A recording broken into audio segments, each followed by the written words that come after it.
ゃん時間だよ。 오늘의 주인공 야스코 혼다는 유치원에 다니는 아들 다쿠토와 今日パパ帰ってくるよ。 출장이 잦아 얼굴 보기 힘든 남편과 함께 지내는 전업주부입니다. おはようございます。 아들을 유치원에 보내고 집으로 돌아오는데 쓰레기가 돌아와 있었고 보이싱피싱 전화까지 걸려옵니다. もしもし。おめでとうございます。本田様が欧米研修ツアーの会に選ばれました。ちょっと待ってください。主婦のための欧米ツアー特別科学会員。もしもし。各当選者の方々のスケジュールを。ねえあなた、そっちの勝手でいきなり電話してきて不愉快だと思いません？なんて会社なんですか？あなたのお名前は？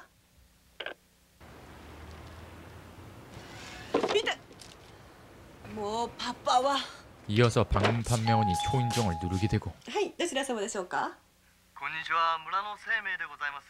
それならもう 이미 보험이 있다며 상담을 거절하지만 판매원은 다음에 오겠다는 말을 남기며 떠나갑니다. ちょっと取り込んでますんですいませんが。しまして申し訳ございません。またお伺いいたしますのでよろしくご検討ください。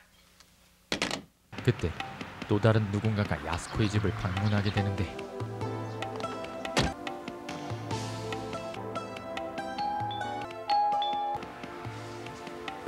はいはい。はいはい。用心深いんだな。パパ、おかえりなさい。オーバーなやつ、ゴミぐらい出せよ。ダメよパパ。嫌味だとまあないつの間にか表に置いてあんのよ。今日ゴミの日じゃないのか。いいだろ。でもさあ、そこまでする？なんでうちのゴミだって分かったの？気持ち悪いと思わない？お前目つけられてんじゃないの？気持ち悪いっていやこれなんかもそうだよな。 오랜만에 집으로 돌아온 남편은 철야 작업으로 피곤했고 또다시 며칠간 회사에서 못 들어오겠다고 말합니다. 姉ちゃん、今日あんまり髪も取れなかったんだ。青木のやつ休み取ったから2泊3日よろしく。 아빠가 반가웠던 다쿠토는 잠자는 아빠 위에서 스케이트를 탔고 ご飯になったら起きるからそれまで一人で遊んでな。タクト。お客さんどっかかゆいとこはございますか？ありません。はい。いいな。パパに洗ってもらってるの？ママも入っちゃうかな。ママ寒いよ。あ、ごめんごめん。 야스코는 오랜만에 남편과 오붓한 시간을 갖고 싶었지만 남편은 깊이 잠들고 맙니다. なった。ママ、パパ起こしちゃダメ。寝なさい。今日はパパがお見送りだよ。嬉しいだろ。じゃあ行ってくるよ。はい。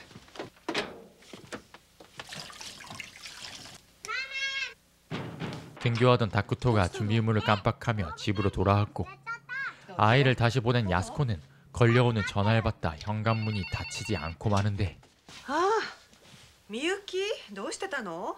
그때 방문 판매원이 또다시 방문했고 誰か来たみたい。じゃあね、また電話して。はい、どちら様？奥様でいらっしゃいますか？セールスの方でしたら結構ですから。 5分間だけお時間をいただけないでしょうか。今取り込んでますから。パンフレットだけでも置かせてください。 팜플렛만이라도 건네려는 그를 쫓아내다 やめてください。これなんです。 문틈에 손이 끼며 크게 다치고 맙니다. 奥さんひどいですよ。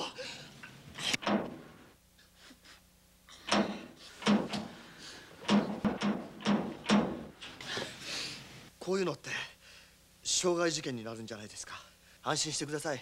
판매원은 부상은 넘어가 줄 테니 보험이라도 팔아달라 말하는데 こんなになっちゃって仕事になんないですよ。警察に届けるならどうぞ。仕事は口先でするんでしょ。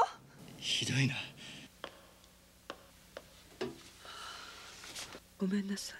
다친 손을 들고 로비로 향하던 판매원은 생각이 바뀐 듯 다시 7층을 누르고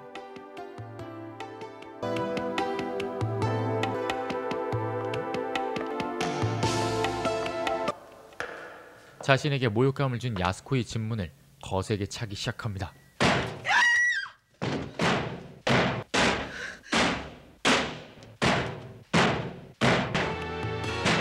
그 발길질은 한참이 지나서야 멈추게 되었고 はい、JCS ですが、本田おりますでしょうか。次でしたら呼びますけど。あ、それなら結構です。 남편에게 차마 말을 못한 야스코는 우편물에 정액이 묻은 휴지를 발견하게 되고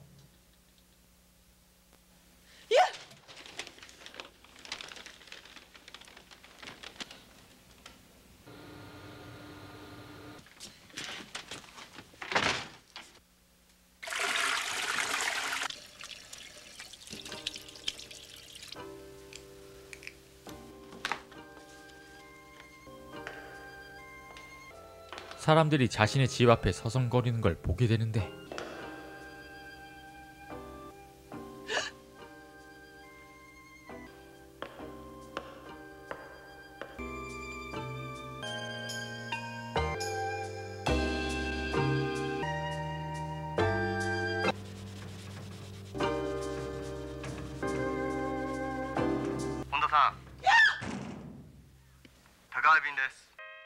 충격을 받은 야스코는 경찰에 신고하러 가지만 卑猥なことです。変なものってのはティッシュです。ティッシュ正規です。 그에 대한 아무런 신원 정보도 없는 상황에 경찰은 대수롭지 않게 생각하게 되고 であるかどうかもわからない。パトロールを強化して周辺の変質者をチェックしていますよ。クリーニング預かってますよ。どうもすいません。 오히려 우연히 판매원과 마주치게 되며 그녀의 목소리를 그가 알아보게 됩니다. すいません。 판매원은 야스코의 실물을 보고 반하게 되고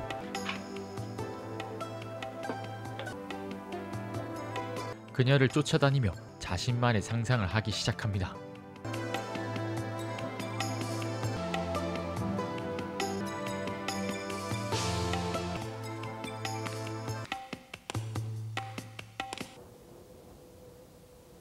네, 今日どうしてんの？昨日から嫌なことばっかり続いてさ、みゆき泊まりがけでうちに遊びに来てもらえないかと思って。そっか、それじゃしょうがないよね。 그날 밤 저녁을 준비하던 야스코는 아들에게 신문을 가져오라 말하는데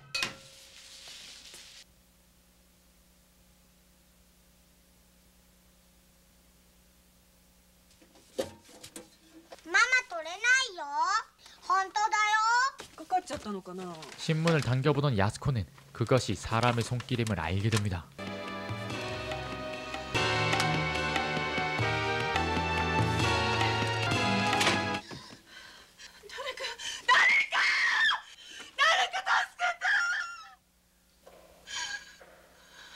난데모ないの。ママ、大丈夫よ。今日は50まで数えよう。1、2。 그리고 걸려오는 전화. もしもし。バスタオル巻いてるんですか？誰なんですあなた。湯冷めしないうちに切ります。 전화는 계속해서 이어졌고 先ほどはどうも私です。いい加減にしてくださいよ。ビールでも欲しいところですね。お酒飲めたのかな？あなた誰なの？やめなさいよ。やめませんよ。警察に言うわよ。どうぞ。どこの誰なんです？何かあったんですか？どうして？話を聞かなかったから。なんでこんな電話をしなきゃいけないの？どうして？奥さん綺麗だか 불안해진 야스코는 남편에게 상황을 말해보지만 ら。いたずら電話？そんなもん相手にするな。それだけじゃないのよ。電話じゃ言えないようなことよ。直接話したいの。無茶言うなよ。今さバグが出ちゃってバタバタなんだよ。パパ、私たちがどうなってもどうでもいいのね。はい。奥さん今誰と話してたんです？ご主人？いい加減にバカなことやめたら。用があるならさっさと言えば。別に用はないんです。ただこうして奥さんと話していたいだけなんです。綺麗だから。あなたこんなことして何が面白いの？あなたみたいな、あなた人間のクズよ。 계속된 괴롭힘에 야스코는 욕을 내뱉곤 전화를 끊어버립니다.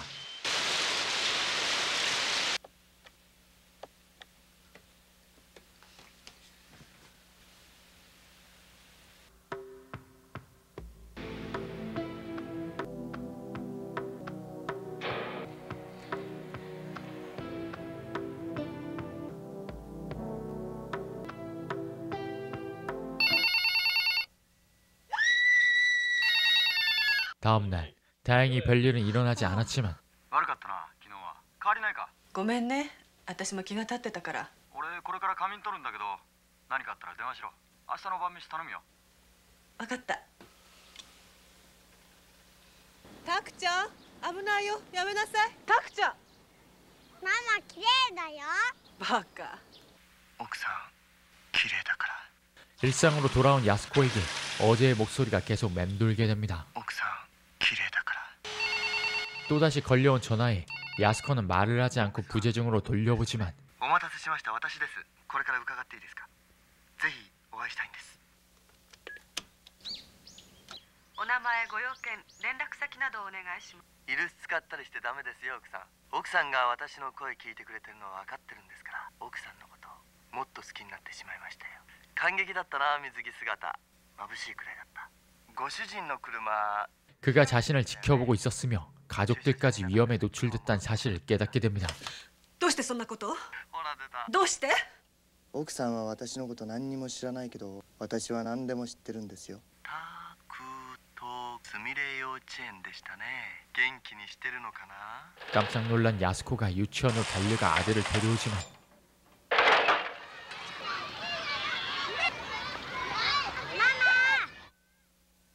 상황을 모르는 아들은 친구 집으로 놀러 가겠다고 말했고 ローラースケートやるんだ。今日は表出てダメよ。どうして？ダメ。いらっしゃい。やだよ、やだ。したもん行く。タクちゃん、お願いだから今日だけはママの言う通りにして、そうやって一緒に泣いてなさい。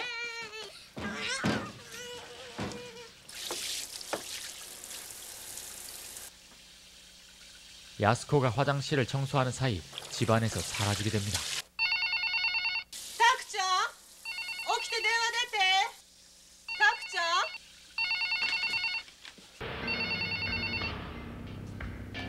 タクト。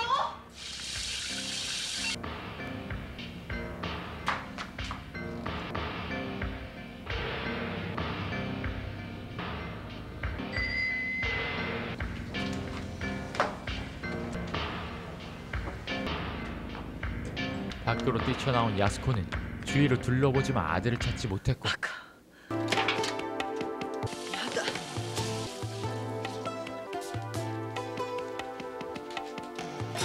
加藤さんのお宅でしょうか。うちのタクトそちらにお邪魔してないでしょうか。 전화로 아들의 위치를 확인하던 그 순간 칼을 든 판매원과 마주치게 됩니다. やっと会えましたね、奥さん。ダメじゃないですか、鍵もかけずに外に出ちゃ。こっちを向いてくださいよ、奥さん。向こう行きましょうか。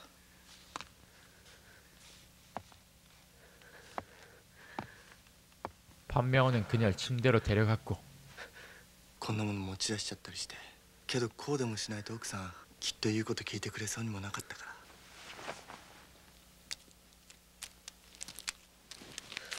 ら。あんまり使ってないんです。綺麗なのに。やめて。 반항하던 야스코는 그에게 붙잡히고 맙니다. 奥さん、いや。もう暴れないでくださいよ。 반항을 포기하려던 그 순간 아이가 돌아오게 되고 入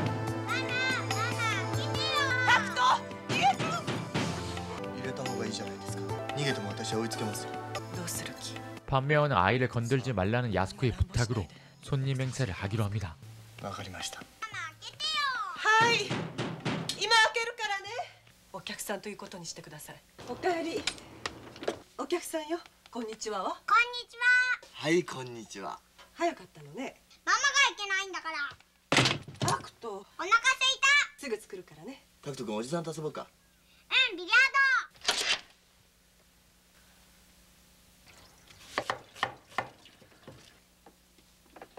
うまい。あ、ごめん。じゃあ俺ね。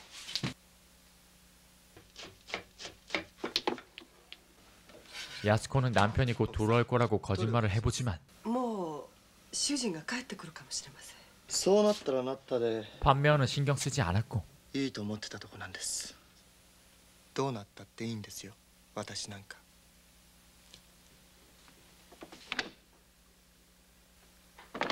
タクちゃなん、もうすぐできるからね。タクト君はいつも何時頃寝るの？ーに？7時頃だよね。早いんだね。こんなに美味しいのにパパ遅いね。今日パパお泊まり。そうなの。 판매원이 남편의 소식을 알게 되자 야스코가 그를 기습하게 됩니다. タクト。タクト。ママ。タクト、逃げて。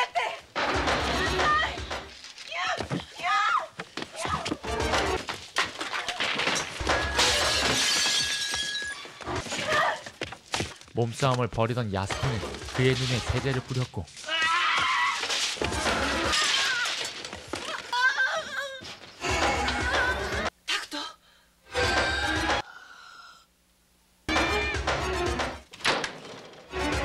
손에 잡히는 물건들을 가지고 화장실로 도망칩니다.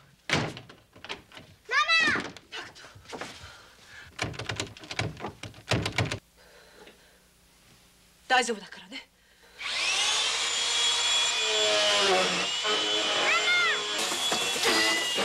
야스코는 문을 부수고 문을 열려는 그의 손을 찔러버렸고 그 아이의 엄청난 칼싸움 끝에 그의 얼굴을 찌르는 데 성공합니다.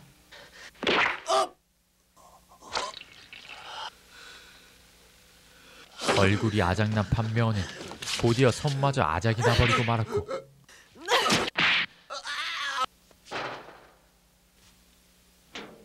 그가 떠나가는 소리에 야스코는 조심스레 아이를 데리고 밖으로 나와보는데 タクト、よく頑張ったね。もう大丈夫だよ。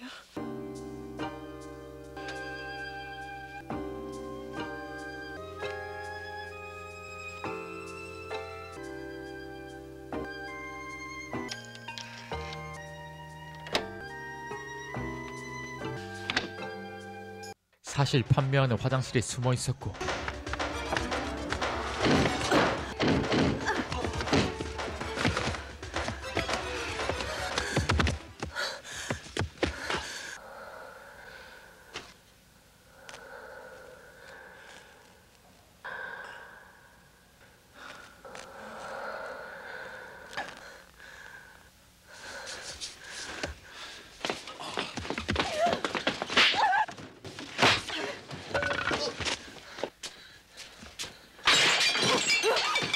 다시 야스코에게 겁탈을 시도하다 그녀의 일격에 맞고 쓰러지게 됩니다.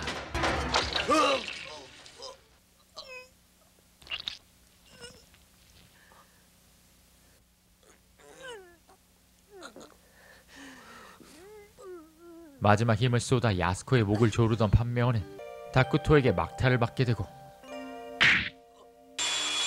야스코의 분노의 톱질로 판명은 죽게 됩니다. 그리고 잠시 후